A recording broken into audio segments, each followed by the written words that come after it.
Palmares. Bom, no Brasil, esse nome logo traz à mente imagens de liberdade, de resistência, daquela lendária comunidade do século XVII, né? Formada por gente que escapou da escravidão. Mas a história de Palmares vai muito além de um único evento. É, na verdade, uma narrativa que foi contada, disputada e reescrita por mais de 300 anos. E é exatamente sobre isso que a gente vai mergulhar hoje. Não é só sobre o que aconteceu em Palmares, mas sobre como a própria história é construída. Vamos ver como diferentes épocas, cada uma com suas ideologias, seus preconceitos, olharam para o mesmíssimo evento e viram coisas completamente diferentes. Para começar, a gente precisa voltar para a primeira e mais duradoura interpretação de Palmares. Uma narrativa que foi escrita, como quase sempre acontece, pelos vencedores. Olha só, por quase 200 anos, uma única visão dominou completamente os registros. Começou lá com Rocha Pita, em 1730, passou por Varnhagen, lá por 1850, depois Handelmann, em 1860, e a perspectiva era sempre, sempre pró-colonial. A história de Palmares era contada basicamente pelo ponto de vista de quem a destruiu.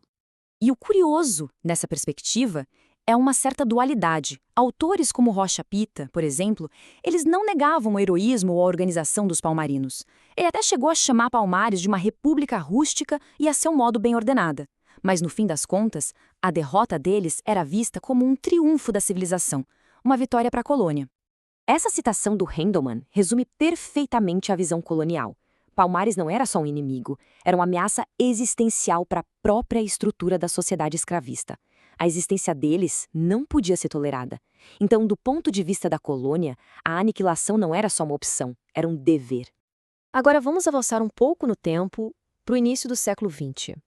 A narrativa colonial precisava de uma atualizada para a nova era. E essa atualização veio com uma justificativa bem perturbadora e pseudocientífica. E aqui entra uma figura bem complexa, Nina Rodrigues.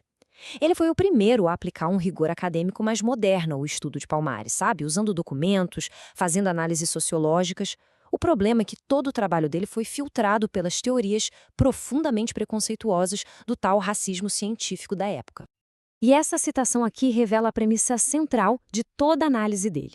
Para ele, a existência de Palmares não era uma prova de resistência, mas sim uma prova da suposta inferioridade da raça negra. É um contraste chocante, né? Métodos de pesquisa modernos que levam a conclusões abertamente racistas. Então, o ponto central da tese de Nina Rodrigues é esse. Ele usou a pesquisa dele para reenquadrar a história. Palmares não era mais só um inimigo militar, mas um perigo para a civilização. Ele argumentava que a comunidade representava uma regressão, um retorno à barbárie africana, e que a destruição do quilombo foi um serviço relevante, porque impediu o Brasil de se tornar um novo Haiti, que era um medo profundo das elites da época. Por mais de 200 anos, a destruição de Palmares foi vista como algo necessário ou até glorioso.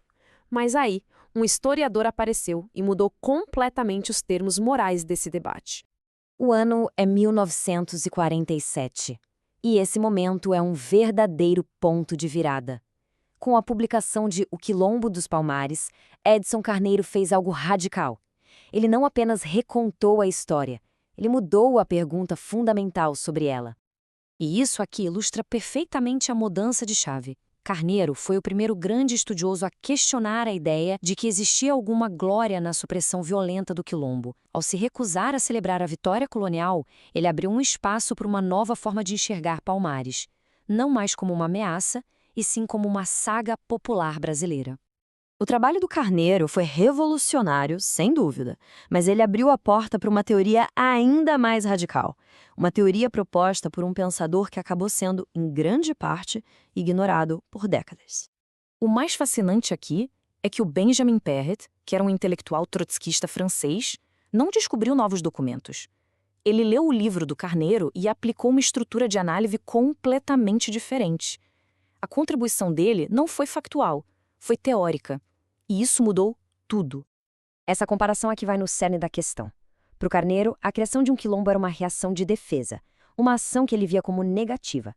Já o Perret inverteu essa lógica. Ele argumentou que, ao fugir para formar um quilombo, o indivíduo estava, na verdade, praticando uma ação positiva, a tentativa de construir uma nova sociedade. A diferença parece sutil, mas ela é profunda. A partir daí, o Peretz propôs uma teoria de como o Estado palmarino surgiu. Ele dizia que não foi uma simples cópia de modelos africanos.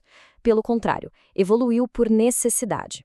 Começou com uma espécie de anarquia primitiva, evoluiu para a escolha de líderes militares temporários por causa dos ataques constantes e, finalmente, essa guerra sem fim forjou as comunidades em um Estado confederado. Ou seja, Palmares foi um produto das suas condições aqui no Brasil.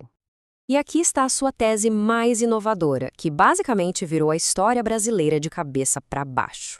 Peretz argumentou que o motor central da história do Brasil até 1888 não era outro senão a luta de classes fundamental e irreconciliável entre pessoas escravizadas e seus escravizadores.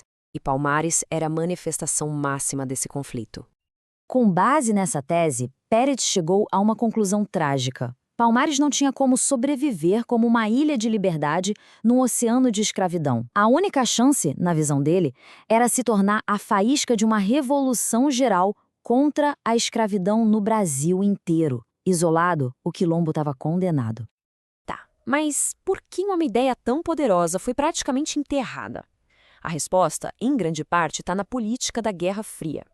Peretz era trotskista e a intelectualidade de esquerda brasileira da época era dominada por estalinistas.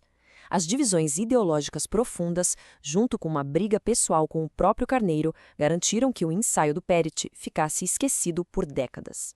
Então, depois de toda essa longa batalha intelectual, o que isso nos ensina sobre a própria natureza da história?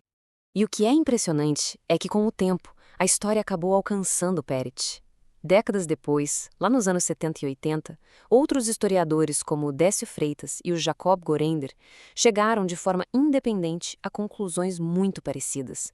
A perspectiva de que a luta contra a escravidão era o conflito central da história do Brasil finalmente se tornou dominante. Então, a lição crucial aqui é que a história nunca é só um conjunto de fatos parados no tempo. É um processo dinâmico, um processo contínuo de interpretação. O que a gente vê no passado é moldado por quem nós somos, pela época em que a gente vive e, talvez o mais importante, pelas perguntas que a gente decide fazer. E isso nos deixa com um pensamento final. A jornada da narrativa de Palmares, de ameaça colonial a símbolo de resistência e depois a foco da luta de classes, mostra o quão maleável a história pode ser. Fica a pergunta: que outras histórias que a gente toma como certas estão apenas esperando por uma nova geração para fazer novas perguntas?